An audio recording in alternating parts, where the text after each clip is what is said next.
Magalu Cloud, impulsionando a competitividade do Brasil através da tecnologia. Bem-vindo, bem-vinda a mais um Revolução IA, o programa do Neofeed que aborda o uso da inteligência artificial no mundo dos negócios. Quem me acompanha é Rodrigo Elser, nosso especialista no assunto. Bem-vindo, Rodrigo. Obrigado, Letícia. Prazer estar aqui com vocês. Hoje a nossa convidada é a doutora Patrícia Peck, especialista em Direito Digital. Vamos conhecer um pouquinho mais sobre ela. Com mais de 50 livros publicados, Patrícia Peck é advogada especialista em Direito Digital, Proteção de Dados e Segurança Cibernética, Inteligência Artificial e Propriedade Intelectual. Patrícia é doutora pela USP e tem mais de 25 anos de experiência no mercado. Também é membro titular da Comissão Nacional de Segurança Cibernética e da Comissão de Proteção de Dados do Conselho Nacional de Justiça. Patrícia, seja bem-vinda. Obrigada, Letícia, pelo convite. Ótimo estar aqui com você e com o Rodrigo. Bem-vinda, Patrícia.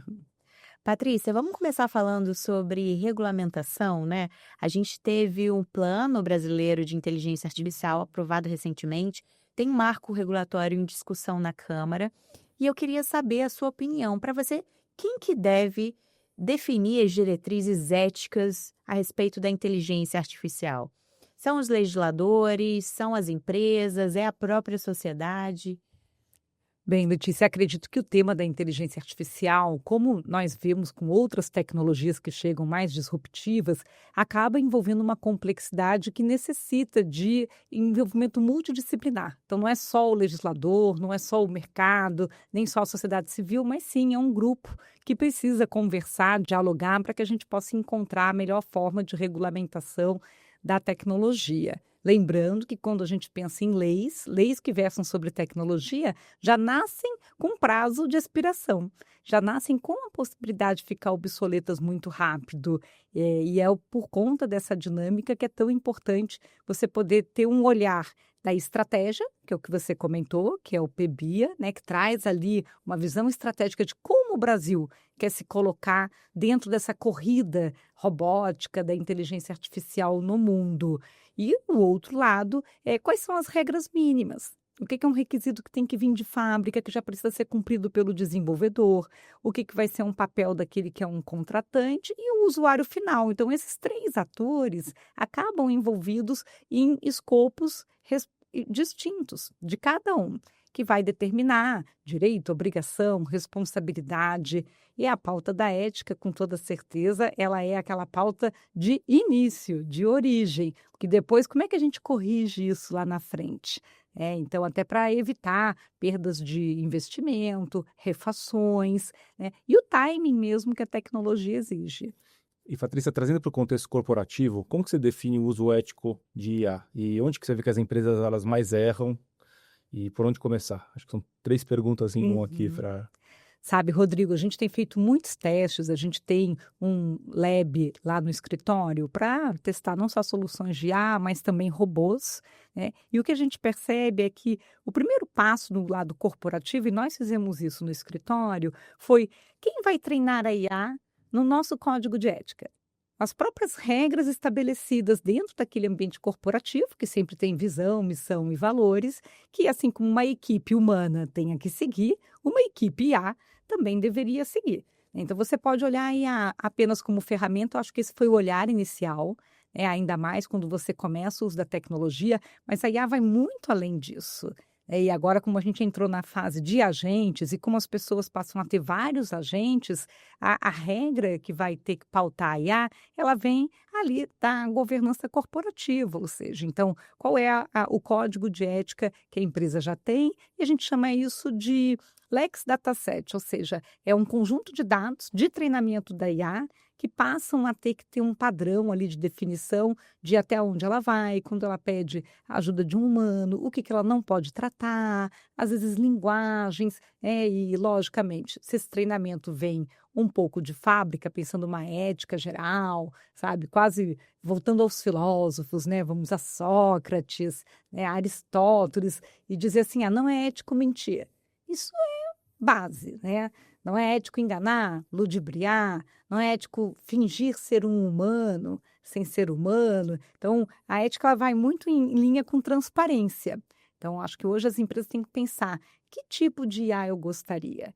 Com toda certeza, a IA está sob o guarda-chuva de governança ética daquela corporação. Então, se não bater ali de fábrica que o que ela vem treinada já atende, então nós mesmos temos que treinar a IA nas políticas e nas condutas que são esperadas. Perfeito. E onde você vê que as empresas estejam talvez mais errando nesse sentido, nessa direção? Provavelmente, não sei se é errando ou se é uma questão de etapas, né. Então, hoje quando você vai testar uma tecnologia, você vai criar ali um MVP, um POC, você faz algo em ambiente teste. Mas quando você começa a popularizar, a massificar esse uso, ou mesmo quando vai usar para um nível executivo mais elevado, né, uma diretoria, o conselho, você já começa a precisar que aquela tecnologia siga alguns controles, né, mecanismos de controles, de gestão de risco. Então, o que eu acredito é que a gente avançou tão rápido na adoção da IA que atropelou a etapa de definição de padrões éticos, de como que ela deve seguir. Então, hoje o que as empresas estão tentando é correr atrás desse prazo, viu que a IA já está solta dentro da empresa, e aí agora trazer um código de conduta, ou uma política geral de do's e don'ts, de uso ético da IA, uma palestra ou um treinamento, né, que faz parte do letramento de IA, para que as equipes também estejam orientadas, pelo menos nessas condutas mais gerais, do que eu deveria ou não fazer com o uso da IA. Não vai usar para uma deepfake, por exemplo, sabe? Questões assim que, se não tiver documentado, escrito e orientado, depois, se a pessoa agir errado ou a IA agir errado com ou sem a ajuda da pessoa, a empresa é que é responsável. Então, digamos que o empregador é responsável por má conduta de seus empregados e das suas IAs. Como você disse, Patrícia, a coisa está avançando muito rapidamente, Muito né? rápido. E as empresas estão tendo que correr atrás de legislar sobre isso, né? De definir regras. Mas isso é uma prioridade para as empresas brasileiras, na sua visão? Ou as empresas estão esperando aparecer o problema para depois correr atrás da diretriz ética? Olha, Letícia, eu gosto de dividir pelo menos em dois grupos, né? Existe um grupo de empresas que passou pela fase testes e agora está até com meta. Então, quando você participa de reuniões que dizem assim, como vamos fazer mais uso da IA, o que mais podemos trazer de IA, então isso já virou uma meta dos executivos ter que implantar a IA. E aí estas estão já para um nível de maturidade de pensar, gente, e como que fica a governança disso, os controles, o código de ética? E temos uma outra camada, às vezes até não só pequenas empresas, mas profissionais liberais, que ainda estão naquela etapa da experimentação, de todo dia aparece na mídia social mais uma IA, mais uma solução, qual que eu uso, né? Aí tem quem vai experimentando aquilo que já está embarcado, tão fácil de você usar, tem os que estão buscando treinamento, tem os que estão querendo aprender prompt. Então, esse grupo que ainda não está com práticas de governança mais maduras ou ainda não passou essa etapa de uma escolha, de uma seleção do que eu vou fazer com a IA, esse está sim mais atrasado para essa definição da pauta de ética. Mas lá mesmo nós temos trabalhado muito com isso, nós implantamos mais ou menos em 50 clientes, né, mais 50 projetos diferentes, já código de conduta, política, organizar o comitê de ética. Mas um exemplo disso é por setor. Então, tem setores que ficam mais preocupados, mas tem setores que não estão ainda tão atentos ou priorizando a ética. Posso resumir dizendo assim, primeiro coloca a IA para dentro, vamos usar, porque eu não quero ficar para trás com relação aos meus concorrentes, com relação ao mercado, porque existe esse time to market, e aí a gente vai pensando como é que arruma depois o contrato, a licença, a política, a ética. É mais ou menos assim que está acontecendo. Antes da gente continuar falando sobre o uso da inteligência artificial e a ética no ambiente corporativo, eu queria chamar a mensagem do nosso patrocinador.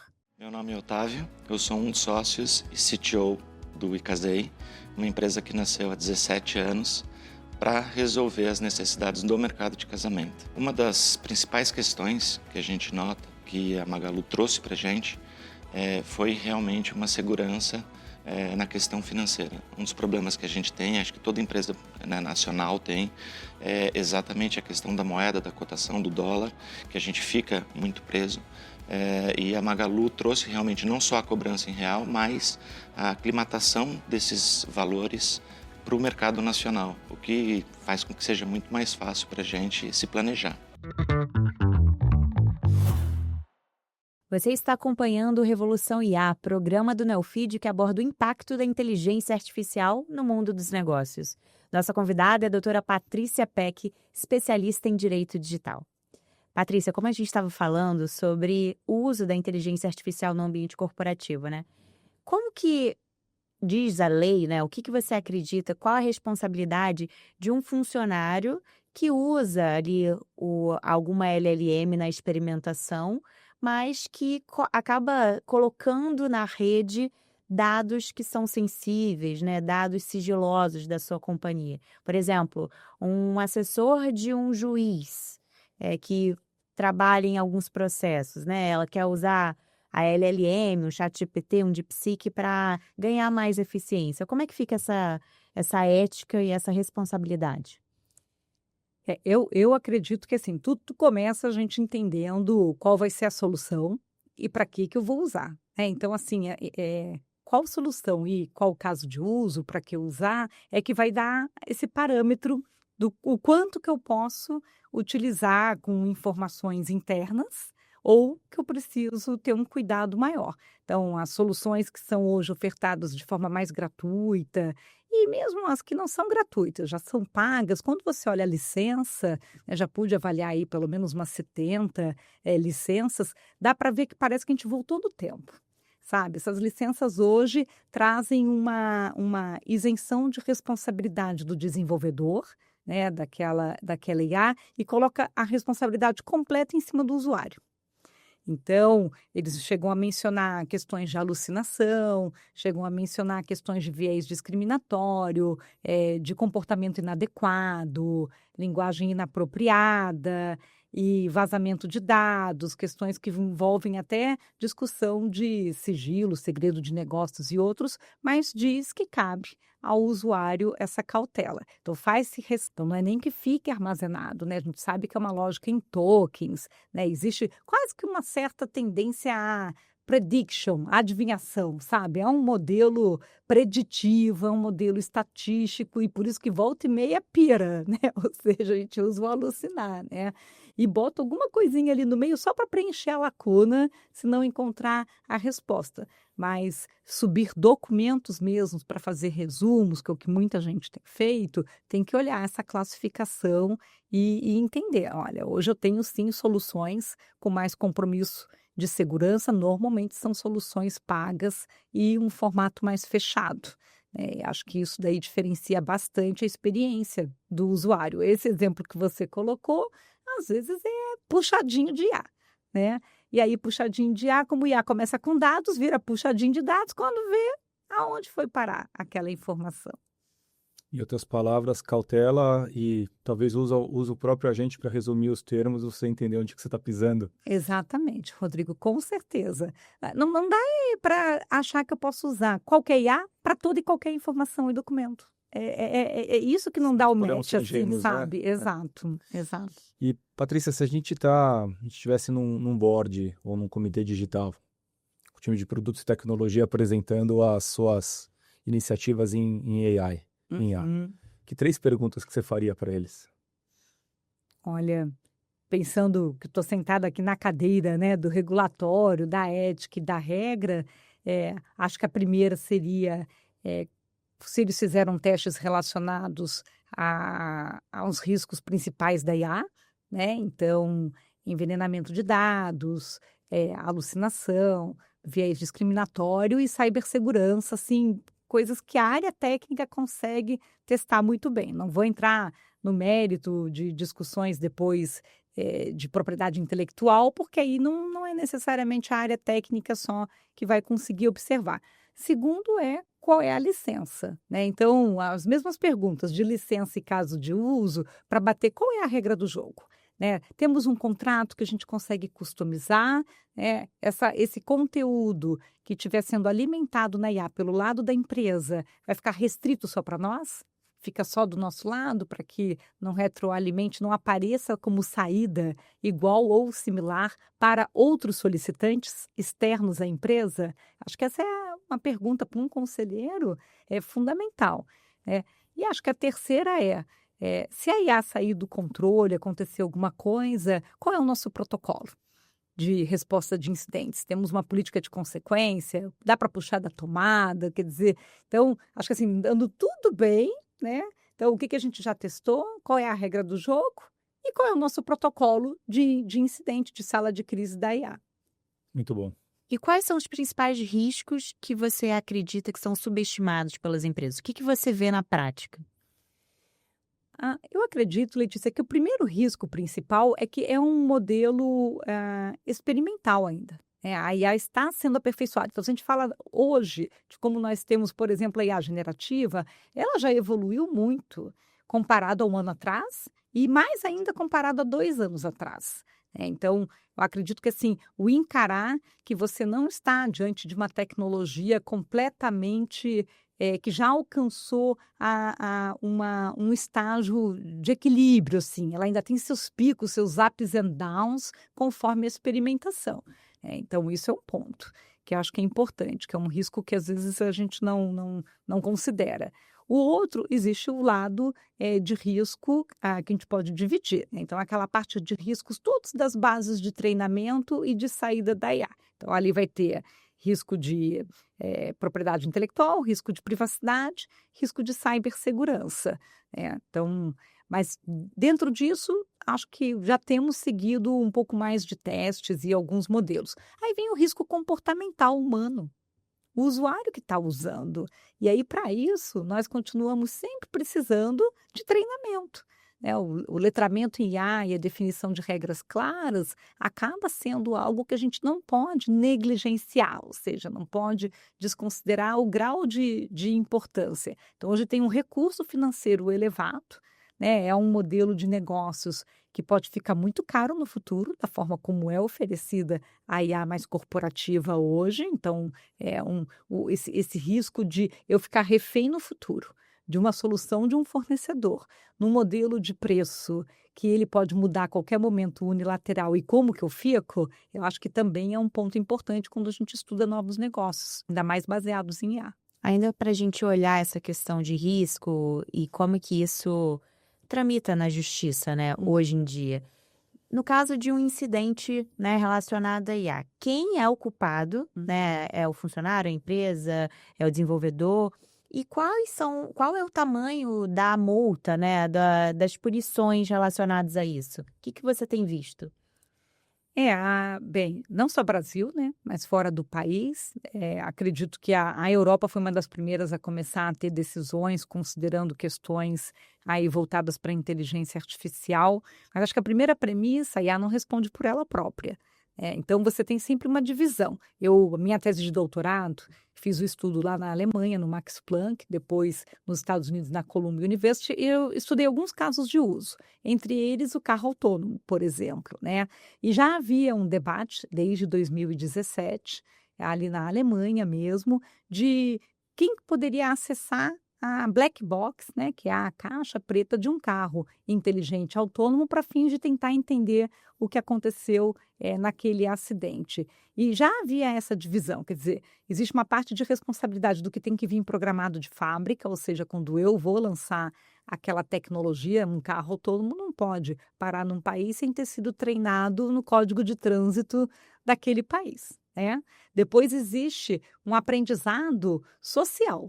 Estamos em São Paulo. Apesar de dizer que a gente tem que parar no semáforo vermelho, dependendo do horário e da noite, já não seria recomendado se você pensar na segurança daquele usuário. Então, você vai reduzindo, vai devagarzinho, até passar. Então, isso já é aprendizagem social. Não é só baseada na regra pura, mas na aplicação dentro daquela localidade. E, logicamente, quando você vai olhar essa questão, você percebe que as multas hoje, ou os casos, eles primeiro estão indo em cima de infração de direitos autorais, esses são os que mais começaram nos países, discutir propriedade intelectual da base de aprendizagem da IA. A segunda discussão hoje maior é em cima de, não é um misbehavior, um comportamento inadequado, mas é o uso da IA para uma finalidade ilícita. Eu usar IA para fazer alguma coisa ilícita. E aí isso devido ao aumento da fraude, golpes, deepfake. Então, muitos países, mesmo menores de idade, envolvidos com o uso de IA para fazer uma deepfake, para disseminar ali uma imagem não autorizada. Aí ela é meio, né? Não foi ela necessariamente que fez, mas foi usando a inteligência artificial, né? Então, o que vem de fábrica, né, quando a gente pensa no desenvolvedor, existe uma responsabilidade ali. Mas até agora, o princípio da responsabilidade que mais acomete, mesmo aí há outras tecnologias, é que a coisa perece para o dono. Quando alguém dono de algo, esse algo faz uma coisa errada, o primeiro a responder é esse proprietário, seria quem está licenciando, né? Eu posso ter alguém usando aquilo que é de minha propriedade, né? Então, emprestei meu carro para alguém, por exemplo, tem um usuário, e eu tenho que poder demonstrar que houve um vício oculto naquele desenvolvimento. Então, aí eu puxo responsabilidade do desenvolvedor. Estava com defeito? Vem o adequado? Por isso que a regulamentação hoje tem sido tão discutida. Como é que eu digo se tem defeito ou não? Como é que eu divido bem esse perímetro de responsabilidade da IA se eu não souber o que precisa já ser considerado by design, considerado a partir do fabricante, né? Porque normalmente é assim quando nós lançamos produtos, né? Eles não saem 100% já direto de fábrica. Na indústria de software, menos ainda, né? Porque a gente aprendeu a conviver com atualizações. Tudo é uma atualização que é um nome chique para quando tem o bug, né? Que é um nome interessante de defeito, né? Outras indústrias têm que fazer recall, traz aqui para eu arrumar. Não, na de software eu mando uma atualização. Acho que o desafio na da IA é como é que eu saio dessa cultura que a gente se acostumou dos anos 80 para cá, praticamente, de uma indústria de software, qualquer coisa eu atualizo, para a IA que ela já vai para um nível que soma hardware com software e ainda soma o comportamental, né? Então não é assim, vai deixando fazer e qualquer coisa depois remoto eu conserto, porque também você não retreina a IA nessa velocidade, você não apaga uma coisa de dentro da IA, que às vezes é até um desconhecimento das autoridades, então manda retirar isso aí da IA, não é como você desindexar um link num buscador, não é dessa maneira o aprendizado, né? Então, acho que esses que estão sendo os nossos desafios atuais, mas a gente já vê casos, né, que tentam responsabilizar. Patrícia, acho que até para uma educação nossa, os debates regulatórios você tem, né, nos Estados Unidos com algumas premissas, princípios, Europa e China. Qual o fio condutor, assim, os principais princípios e premissas que você vê que difere esses três polos de debate, pelo que você vem acompanhando? Perfeito. Acho que vou começar pelos Estados Unidos, né? Ali há uma adoção de uma abordagem mais liberal.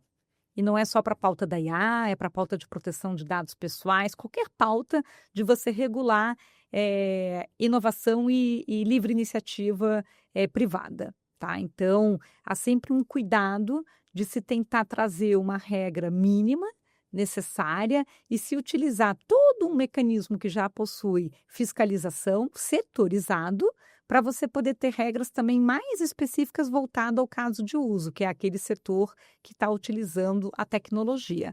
Então, usar agências que já regulam setores econômicos como sendo o principal instrumentalizador de regras, né? Sabe que códigos de melhores práticas, a aplicação de ISO, isso pode vir independente de ter que sair o marco legal, né? Então, ao mesmo tempo existe uma dinâmica, mas ela é mais verticalizada, né? Não é, os Estados Unidos não costumam ficar produzindo legislações federais com esse tipo de efeito, porque sabe que depois a lei vai ficar obsoleta muito rápido. Já a Europa, agora indo para outro eixo, né? É quase como uma queda de braço ali com o eixo americano. Ela está na outra ponta. Existe uma premissa, e acho que a gente tem que entender história, né, de se tentar verificar o quanto que uma tecnologia pode vir depois a afetar a humanidade, né, sustentabilidade. Então, essa preocupação hoje e futuro, ela é muito presente na União Europeia. E aí, pensando que ali eles querem promover livre economia entre os países, eles costumam ter que estabelecer guidelines, ou seja, regras para que todos sigam. Porque senão como é que eu consigo fomentar isso se cada um dos países da União Europeia fosse pensar diferente? Então, pelo fato deles terem essa dinâmica já de multilateralidade de países, eles já começam sempre querendo estabelecer uma diretriz, né, ou uma legislação. Então, ou é uma diretriz geral que depois cada país absorve ali em termos de legislação, ou eles já saem mesmo com um regulamento, que nem foi feito com o GDPR, e agora eles fizeram com a inteligência artificial.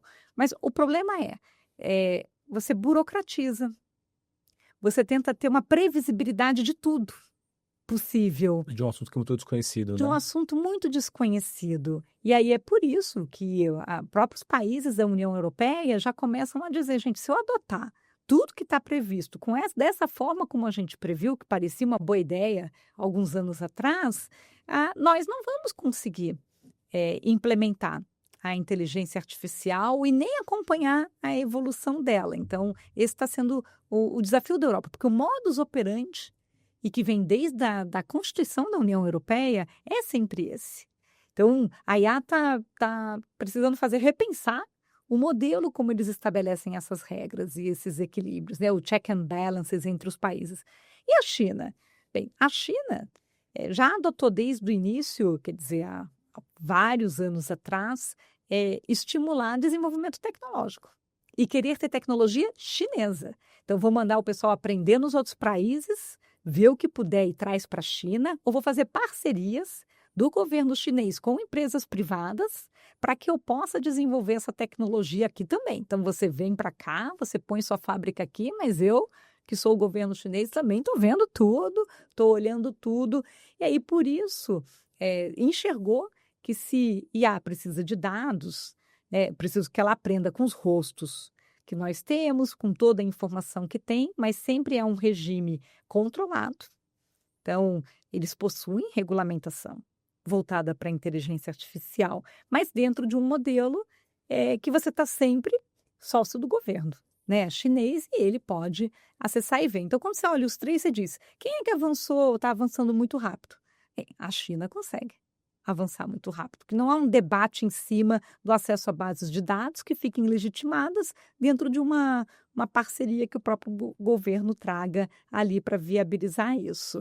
Eu escutei, me corrija se eu tiver com o entendimento errado, que quando a gente vai para a China, você tem uma centralização dos ativos estratégicos. Então, por exemplo, a parte de banco de dados facial, isso está centralizado num ativo governamental. Sim. E aí uma liberdade de exploração dos casos de uso na ponta maior, trazendo a legislação muito mais pelo efeito consequência daquele produto novo na sociedade, do que vamos falar aí, um estilo mais americano nesse sentido do que um estilo mais europeu. Tô certo nessa leitura?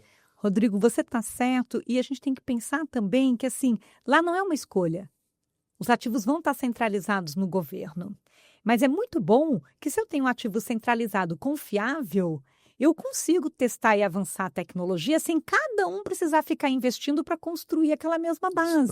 O progresso vem mais rápido nesse sentido. Vem mais rápido e a gente corre menos risco de ter que ter tantas bases e tantas referências distintas. Então, nos Estados Unidos, como dado é poder, dado envolve modelos econômicos, e você já acaba vendo que os próprios desenvolvedores de tecnologia que foram desenvolvendo bancos de dados, cada um quer ter o seu.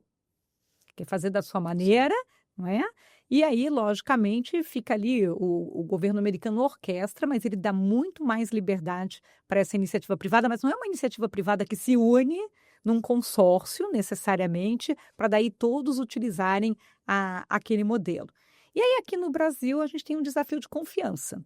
Como nós não alcançamos ainda um nível de cibersegurança adequado, não alcançamos um nível ainda de proteção de dados adequado, e aí você pensa o balcão público, quem é que vai querer centralizar os dados todos no ambiente público, que é o ambiente talvez mais suscetível para ataque, para vazamento, como é que vai ficar protegido? Mas que seria muito bom poder ter um conjunto ali de dados que eu pudesse testar rápido a tecnologia, sem toda hora a gente ficar trabalhando diferente, seria também. O Brasil tem uma dimensão populacional que nos permitiria um protagonismo né? Até porque aqui, diferente talvez até de China e Estados Unidos, eu acredito que o Brasil é o país de mais diversidade. Quando a gente pensa em miscigenação, em capacidade de você ter todos os tipos de rosto, foi até um dos motivos pelo qual o próprio passaporte brasileiro era tão desejado para quadrilhas, para fraude, porque qualquer pessoa em qualquer lugar do país, se tivesse um passaporte brasileiro, poderia ser um brasileiro, porque nós representamos praticamente todas as nacionalidades aqui dentro do nosso país, né? Quando você vai para a China, a capacidade de você ter ali um problema de acurácia, né, questões de rostos, mesmo no Canadá, mesmo coisas treinadas muito, que eles chamam do norte branco, né, em termos de tecnologia, e que não tem tanta experimentação, tanto com diversidade de gênero, racial e assim por diante, que é algo que a IA precisa. Então, se a gente conseguir chegar num modelo que não é centralizar no Estado, mas também não é pulverizar demais, e aí a gente não consegue desenvolver, eu acho que o Brasil tem a chance de criar um modelo brasileiro que possa funcionar bem. Agora, Patrícia, indo para uma esfera mais pessoal, né? A gente viu o Zuckerberg anunciando, né, modelos que simulam amigos. A gente vê casos de pessoas usando o ChatGPT como psicólogo. E eu te pergunto, qual é o perigo de uma inteligência artificial que simula emoções humanas? Sabe, Letícia, que é um dos assuntos que eu gosto de ler, né, refletir bastante, e eu acho que o ser humano, nós estamos vivendo um momento que talvez, não tenho certeza, sim, a gente corre o risco de um humano preferir uma IA do que um humano, mas tem motivo para isso, né? Então, a IA está ali disponível, ela vai estar sempre simpática, não tem um problema de oscilação hormonal, de oscilação de humor, né? Nada disso. Mas o nosso risco maior é não conseguir mais discernir realidade e fantasia. Então, é lógico que eu posso preferir um agente, eu quero conversar com a IA, ela pode estar ali representando um papel, né, de amigo, de namoro, de especialista em termos de alguma matéria, mas ela não é. Ela está representando. Então, desde que a gente consiga deixar claro, né, que aquilo ali é diferença de uma fantasia e uma realidade, eu acho que seria bom. Se você olhar influenciadores sintéticos hoje na mídia social, é quase que uma concorrência desumana. Porque um influenciador sintético é maravilhoso, né? Consegue rapidamente responder sobre várias pautas, não envelhece, não desliga, não dorme, não tira férias, nada. Então, assim, a gente tem que conseguir deixar claro que, ó, esse é um influenciador sintético. Então, se aquela pessoa acha, tudo bem, vou seguir um sintético versus seguir um biológico, sabe? A gente vai começar a ter situações que a gente vai dizer isso é sintético ou biológico, né? E que querer permitir experiências por escolha, que a escolha tem que ser do indivíduo. Acho que a gente não pode pensar com a nossa cabeça de hoje ou de ontem o que pode acontecer daqui a 10, 20 anos em termos de escolha. Pode ser muito melhor eu ter um suporte de um professor sintético para reforçar uma matéria e um idioma e falar com o professor biológico coisas de experiência, gerar uma experiência diferente. Então, talvez a gente está sempre tendo que lidar com essa transição, né?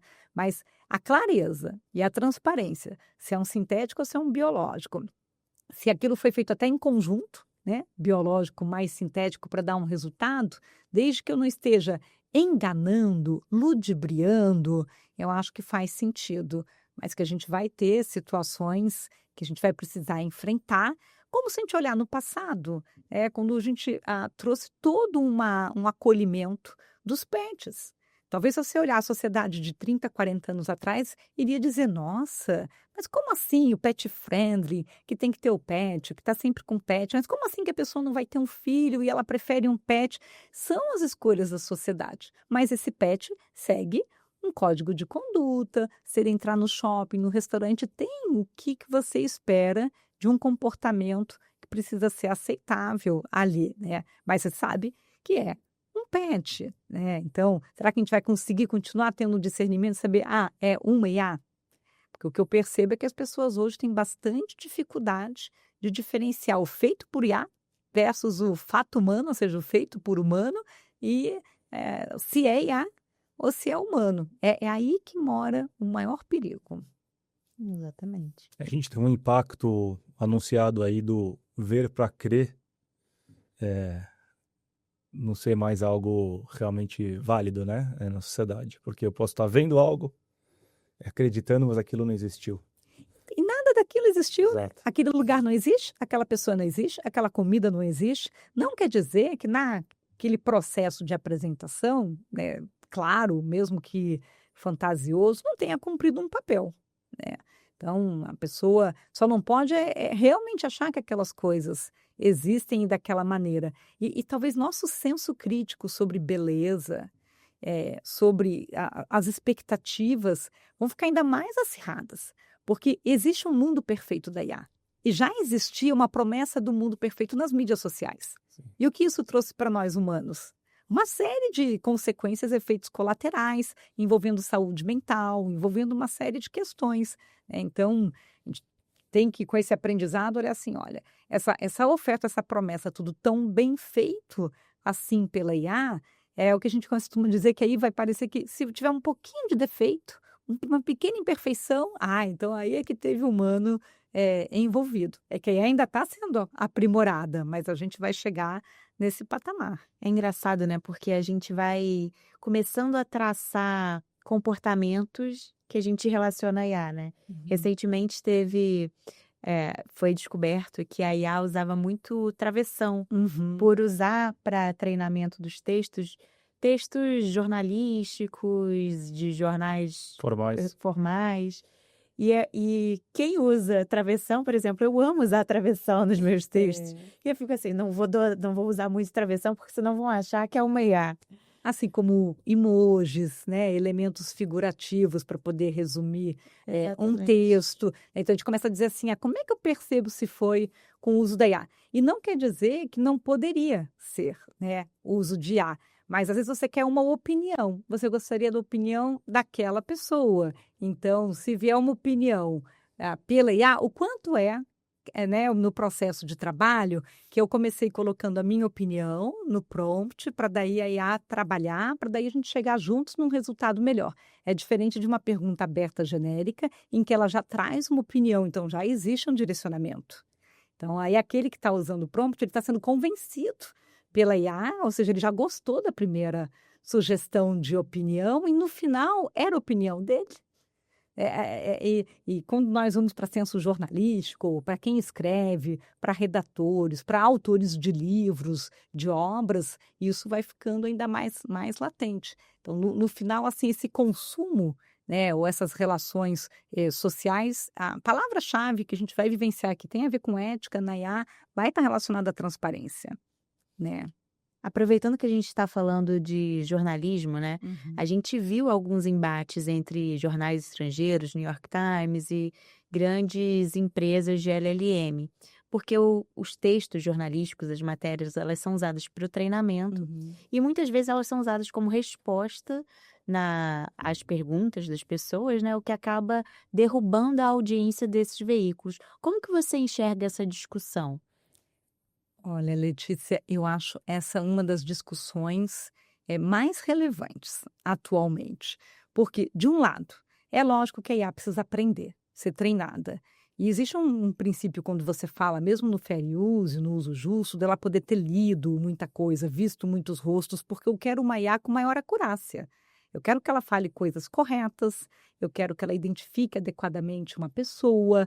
Então, isso dentro do princípio do Big Data, que é o princípio da exaustão, ela precisa saber o máximo em cima daquele dado, daquela informação. Então, isso é input, isso é entrada da base de dados, é treinamento.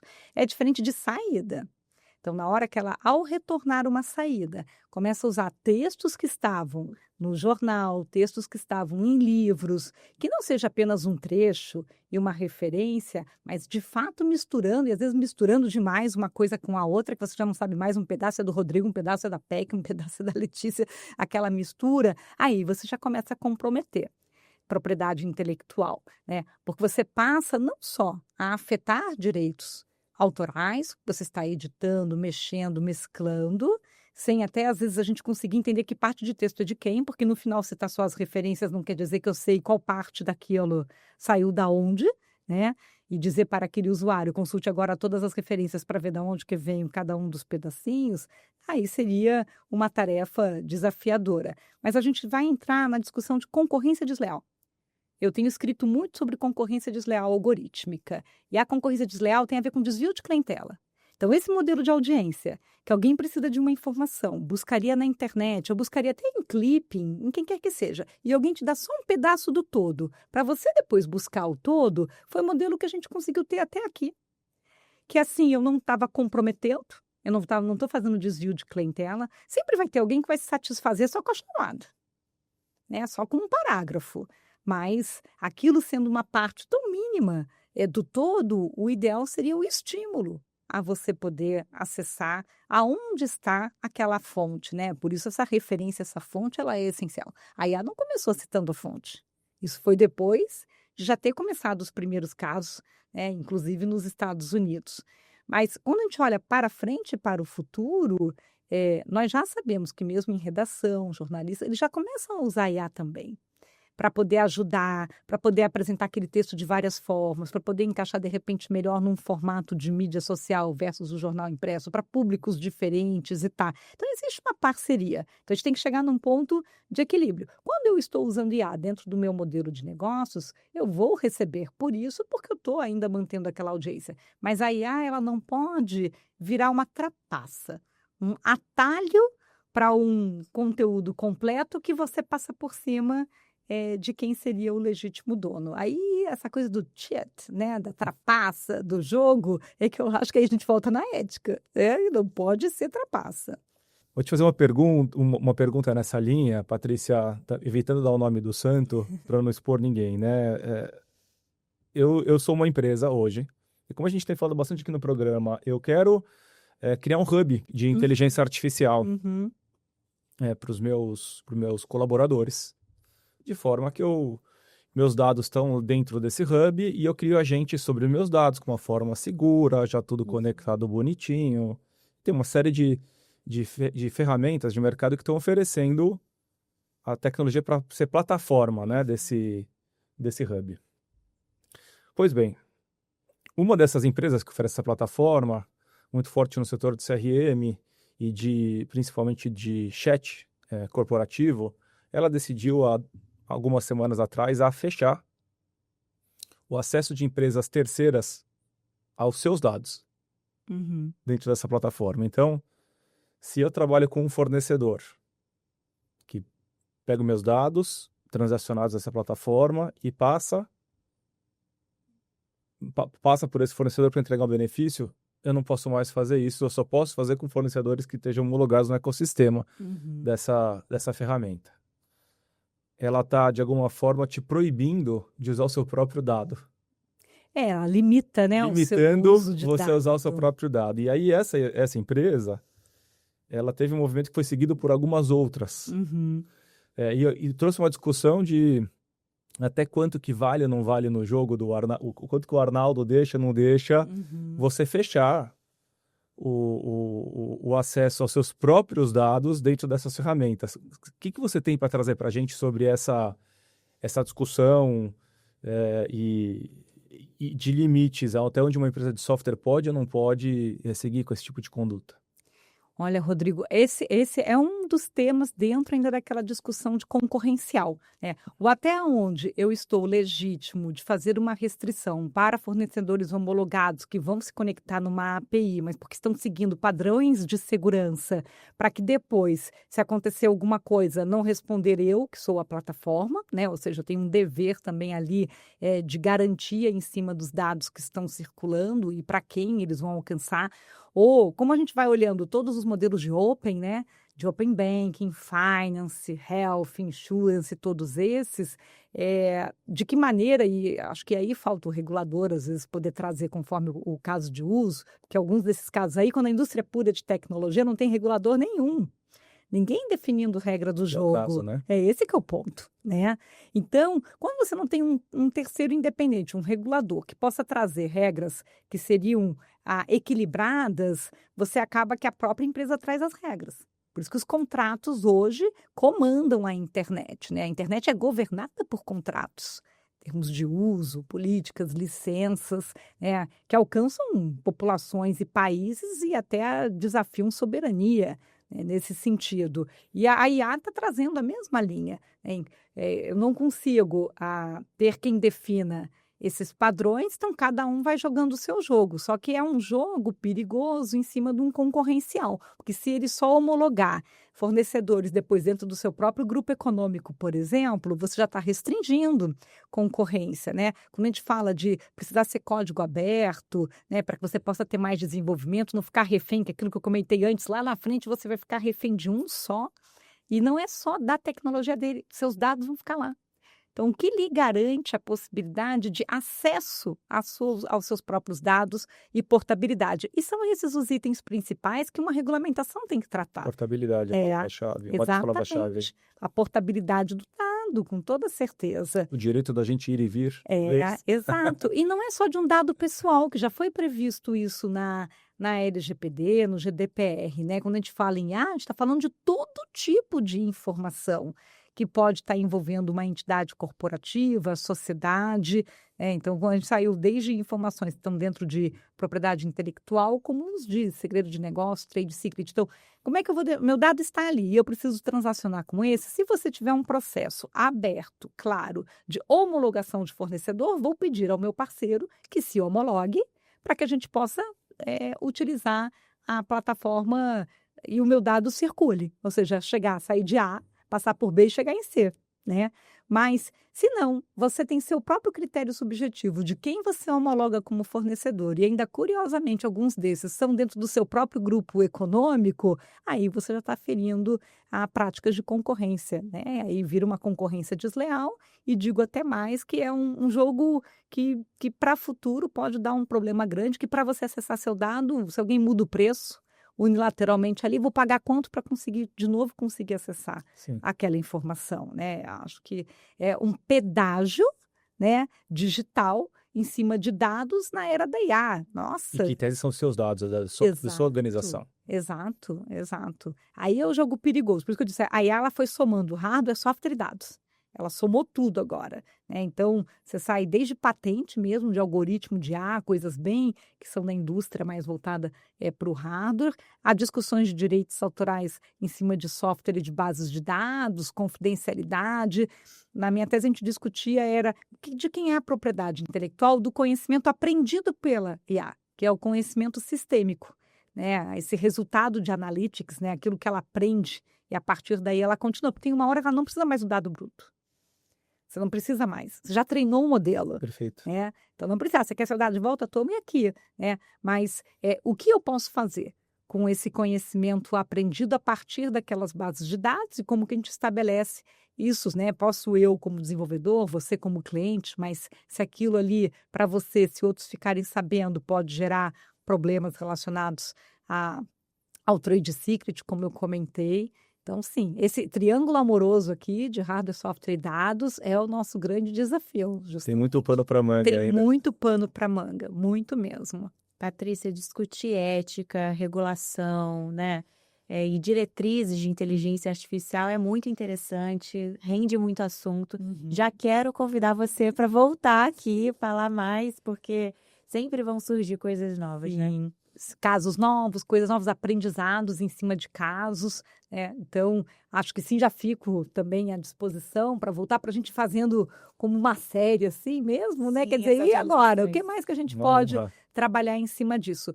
Mas eu acredito, Rodrigo, que hoje com as empresas, seja contratante ou contratado, precisam e podem usar até entidades associativas representativas de determinados setores, sentarem para definir esses guidance, sabe? Esses guias de melhores práticas de uso. Porque, no final, isso também protege cada um individualmente. Porque se alguém disser que seguiu aquele material, aquela cartilha referência de melhores práticas, maravilha. Combinado não sai caro, né? O jogo está claro, cartas na mesa, senão, eventualmente, um ou outro vai ou querer judicializar, levar para o judiciário, ou querer parar em algum regulador, vou levar lá para o CAD para falar de concorrencial. Então, acho que sempre a partir do mercado, a partir de regras que possam ser, assim, práticas comuns de todos, aí depois você vai para contratos. E a legislação acaba, no final, sendo resultado desse aprendizado. Você começar ao contrário, vou primeiro colocar a lei, para depois impor ao mercado aquela regra, talvez não funciona essa ordem dos fatores.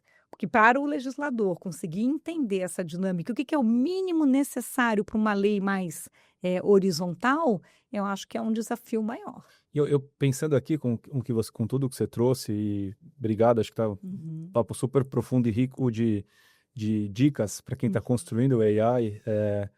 Um bom trabalho bem feito por grandes organizações, ele repercute no ecossistema dessas organizações. Né? Então, um bom trabalho de ética no uso de AI, ele acaba repercutindo nos fornecedores e numa mínima organização inicial do mercado no Brasil. Exatamente. E a gente pode dar esse passo, né? Acho que os próprios players dizerem assim, vamos sair ali, sei lá, vou fazer pela Febraban, vou fazer por um CONAR, por quem é que a gente vai fazendo guias e recomendações do que é que você vai prever de papéis, de regras, de obrigações. O que não aceita, o que precisa ser transparente. Exato, exatamente. Porque aí o mercado está desenvolvendo. E acaba que numa mesa assim com desenvolvedores, a pessoa diz assim, ou não estou colocando nenhuma referência de regra, ou estou seguindo a que eu acho. Mas esse combinado um pouco maior, esse é o estágio de maturidade que a gente não chegou ainda, Letícia, e que deveríamos. Acho que mais rápido ficar esperando sair a lei, sabe? Sair o marco legal, é aquilo que o mercado consegue agir. Perfeito. Patrícia, muito obrigada pela sua participação. Eu que agradeço. Imagina. Obrigada. E a você que nos acompanhou, obrigada pela sua audiência. O Revolução EA volta em breve. Até lá. E aí, gostou do programa? Então curta o vídeo e aproveite para se inscrever no nosso canal do YouTube.